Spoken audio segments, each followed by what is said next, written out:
கண்டிப்பா எல்லா ஜென்ஸும் பார்க்க வேண்டிய ஒரு வீடியோ.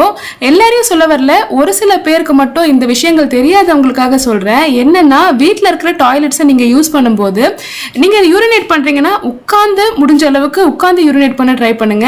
ஏன்னா நீங்க பப்ளிக் பிளேசஸ்ல நின்றுட்டு யூஸ் பண்ற யூரினல்ஸோட செட்டப்பும் வீட்டில் இருக்கிற க்ளோசெட்ஸும் என்டையர்லி வேற. அதோட டிஸ்டன்ஸ் ரொம்ப கீழே இருக்கிறதுனால நீங்க எப்படிதான் நீங்க யூரின் பாஸ் பண்ணாலும் கண்டிப்பா ஸ்பிளாட்டர் ஆக தான் செய்யும். லேடிஸ் நாங்க அதை யூஸ் பண்ணும்போது ரொம்பவே சிரமப்படுறோம். ஸோ அதுக்காக பார்த்தீங்கன்னா மேலே இருக்கிற லிட்டை நீங்கள் ஓப்பன் பண்ணி வச்சுட்டு நீங்கள் யூரினேட் பண்ணீங்கன்னா அட்லீஸ்ட் எங்களுக்கு யூரின் இன்ஃபெக்ஷன்லாம் கொஞ்சம் குறையும். ஆனால் அது ஹைஜீனிக்காக இருக்குமா, அது எப்படி நீங்கள் லிஃப்ட் பண்ணுறதுன்னு சொல்லிட்டு எல்லாருமே யோசிப்பீங்க. அதுக்காக தான் பார்த்தீங்கன்னா இந்த மஷ்ரூம் கிளிப்ஸ் மார்க்கெட்டில் அவைலபிளாக இருக்குது. இதே நீங்கள் மேலே இருக்கிற லிட்டோட ஜஸ்ட் கனெக்ட் பண்ணி கிளிப் மாதிரி போட்டுட்டீங்கன்னா அதை நீங்கள் ஒரு தடவையும் ஓப்பன் பண்ணும்போதும் நீங்கள் அந்த மேலே இருக்கிற லிட், அதாவது க்ளோஸரோட லிட்டை டச் பண்ணவே வேண்டாம். ஜஸ்ட் இந்த மஷ்ரூம் கிளிப்போட ஹெட் மட்டும் டச் பண்ணி நீங்கள் ஓப்பன் பண்ணி க்ளோஸ் பண்ணிக்கலாம்.